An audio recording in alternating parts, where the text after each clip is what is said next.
João Guilherme, tudo bem, meu querido? Seu destaque do Flamengo, a não ser que você queira mudar também. Não, vamos nessa. Muito boa noite, William, companheiros. Um prazer estar aqui mais uma vez no Linha de Passe. Flamengo chega a 10 jogos sem perder. São 8 vitórias e 2 empates. E hoje, com uma equipe bem alternativa, não teve problemas para vencer o Júnior Barranquilla no Maracanã por 3-1. O Flamengo realmente vive uma fase espetacular, William.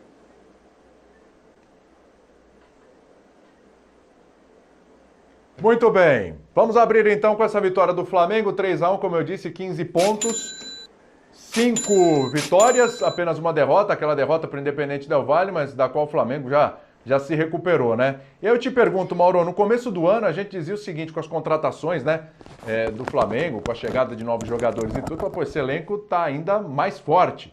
Só que com toda essa história aí, a impressão que dá, eu acho que não é só uma impressão, uma realidade, esse Flamengo é mais forte ainda do que a gente imaginava, não, Mauro? Eu acho que o jogo de hoje nem serve muito para medir isso, né? O Júnior Barranquilla já veio ao Brasil já meio que derrotado, já sabendo que estava eliminado, que o terceiro lugar seria quase que protocolar e tudo mais. Não foi um adversário, digamos assim, que seria num outro cenário, né? E o Flamengo está numa situação muito confortável, vem de resultados positivos, então diante disso fica mais fácil também você poupar jogadores, como fez hoje o técnico, o Domênico Torrente, poupou vários atletas, colocou jogadores jovens no segundo tempo, deu um tempo maior aí para o Lázaro correr um pouquinho mais no time de cima, né, para ganhar um pouco mais de confiança, por exemplo. Mas assim, o time está num momento de muita tranquilidade, o elenco de fato ele é mais farto do que parecia, porque o técnico, não só por força das circunstâncias, mas também pelo seu próprio perfil, ele utiliza mais a base do que o Jorge Jesus, né? E parece que ele está gostando bastante de aproveitar os garotos. Então você tem um elenco que já era muito forte e com a participação positiva de jogadores que vêm da base, e é mais fácil, claro, para o jovem jogador que vem da base para o profissional ingressar num time que está num bom momento, que nem foi assim, né, naquele momento da Covid, mas acabou se transformando, as coisas vão ficando mais tranquilas. Então foi uma vitória, acho que bem segura. A presença do Bruno Henrique, que não joga domingo contra o Inter porque está suspenso no Brasileiro, foi também importante, porque deu mais peso ali àquele ataque, né? Então você tem ali jogadores como o Lincoln começando mais um jogo, recebendo passe, fazendo gol. Até o César ele deu chance hoje, que atualmente é o terceiro goleiro, né? Até foi algo um tanto quanto surpreendente, mas uma vitória muito segura, tranquila, sem susto, protocolar até.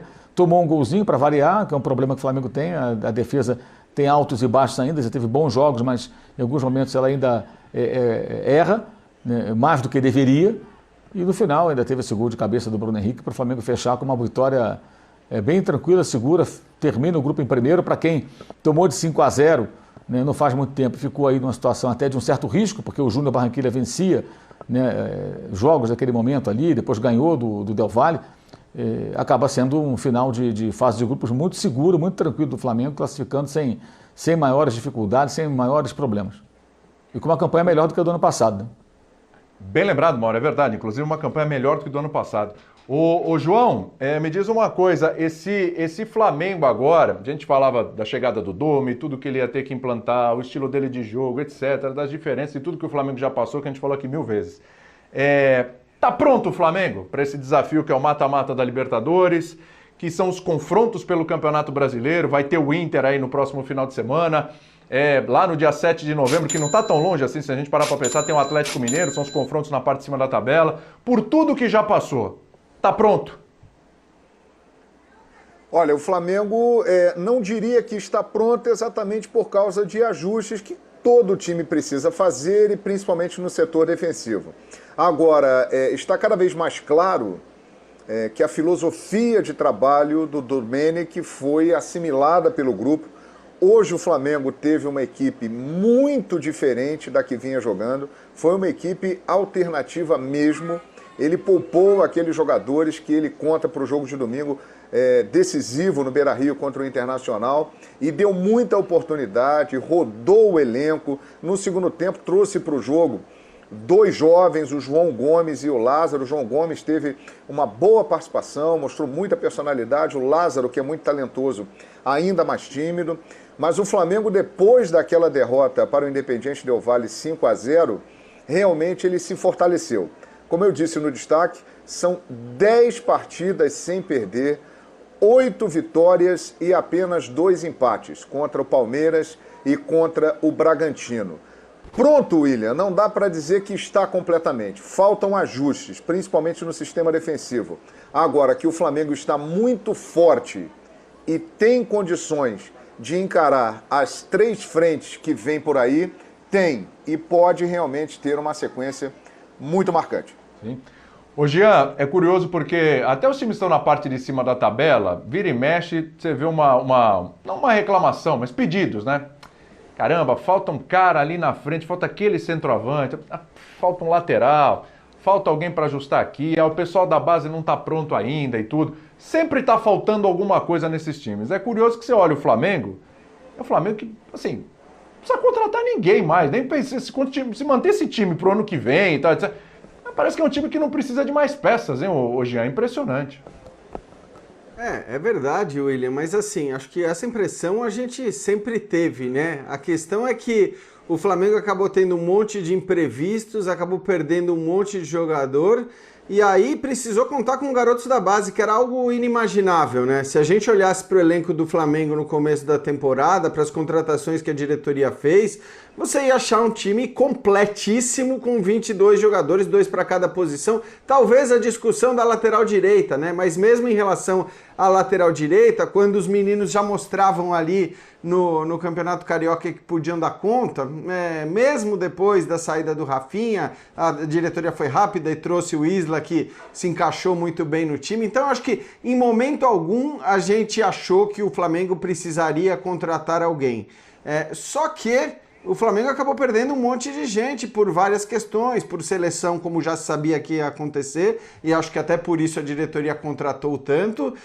A questão da Covid, que essa ninguém imaginava e ninguém esperava que fosse desfalcar o time do jeito que desfalcou, e aí mesmo com tudo isso, o Flamengo conseguiu superar as adversidades. O João trouxe aí os números, né? São 2 empates apenas nessa enorme sequência de jogos, sendo que um dos empates o time jogou praticamente só com garotos, né? 2 ou 3 jogadores só mais renomados, que foi a partida contra o Palmeiras no Allianz Parque. Então, acho que assim, o elenco que a gente já considerava muito amplo, ele se ampliou ainda mais, né? Hoje a gente viu gol de 2 jogadores que talvez não fossem muito cotados para jogar, e aliás eram 2 jogadores, ou são 2 jogadores dos mais criticados, né? O Lincoln e o Tuller, os 2 fazendo gols. Então o Flamengo ganhou muitas opções, não estou nem falando desses 2, estou falando das outras opções que o Flamengo ganhou para a zaga, para a lateral e tudo mais. Então é aquilo, assim, você perguntou até para o João se o time se encaixou, né? Se tá certo, se está pronto. Acho que pronto ou não, o fato é que o Flamengo é muito forte e será sempre muito forte, muito por conta da qualidade do seu elenco, que é ainda maior daquilo que a gente imaginava que fosse no começo da temporada. Berner, o que é que falta lapidar?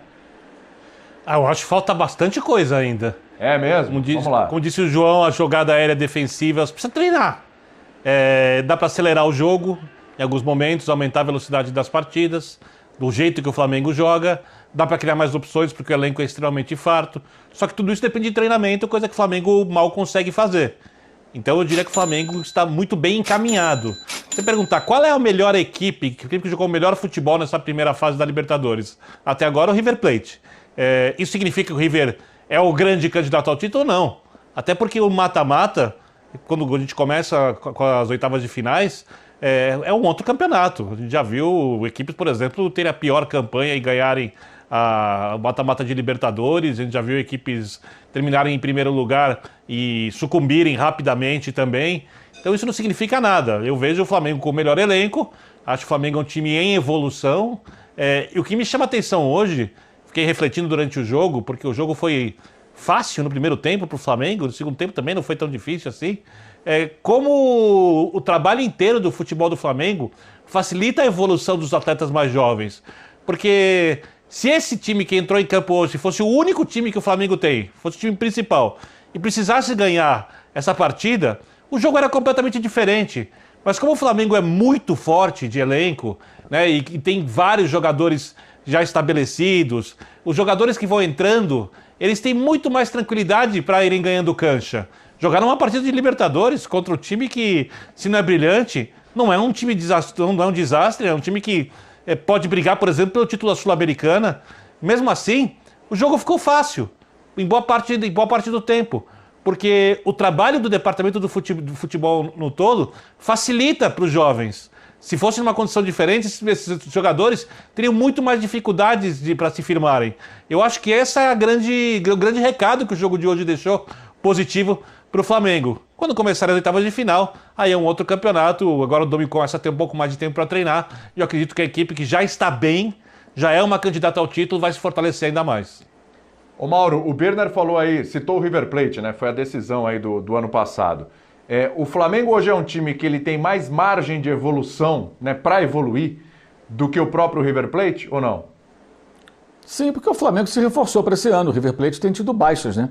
Perde jogadores, promove alguns caras que vêm da base, mas não com esse luxo que tem o Flamengo de trazer jogadores para reforçar o elenco e, ao mesmo tempo, aproveitar jogadores que vêm da divisão de base. Aliás, essa é uma característica que o Domenico Torrente tem que o Jesus não tinha. Aliás, acho que essa classificação dessa maneira, esses resultados, essa sequência, eu acho que já é o bastante para acabar com a viuvez de muitos com relação ao técnico português. Chega, né? Acabou, faz na virada, esqueçam isso. Esqueçam não no sentido de apagar da história, obviamente, aquilo que o Jesus fez no Flamengo, mas sim, ele não é mais o técnico do Flamengo. Ele está lá no Benfica cuidando da vida dele, lá, tomando seu vinhozinho, comendo seu bacalhau, né?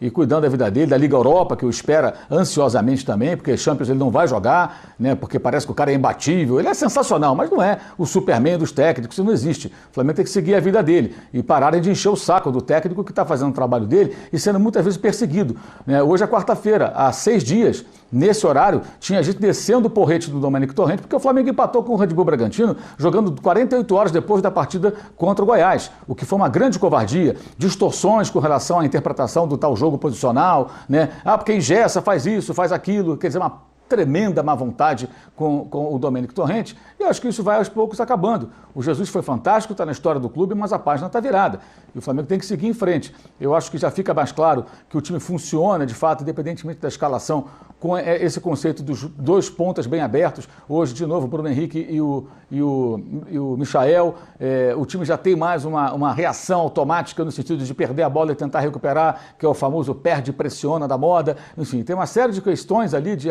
observações, que você pode perceber que, independentemente da escalação, o time já está assimilando. Isso é bem interessante. Não significa que o time vai ser campeão de tudo, que vai... Não, nada disso, mas já há um certo progresso. E isso, numa escala, acho que é até boa dentro do cenário, em que pouquíssimo tempo resta para treinar.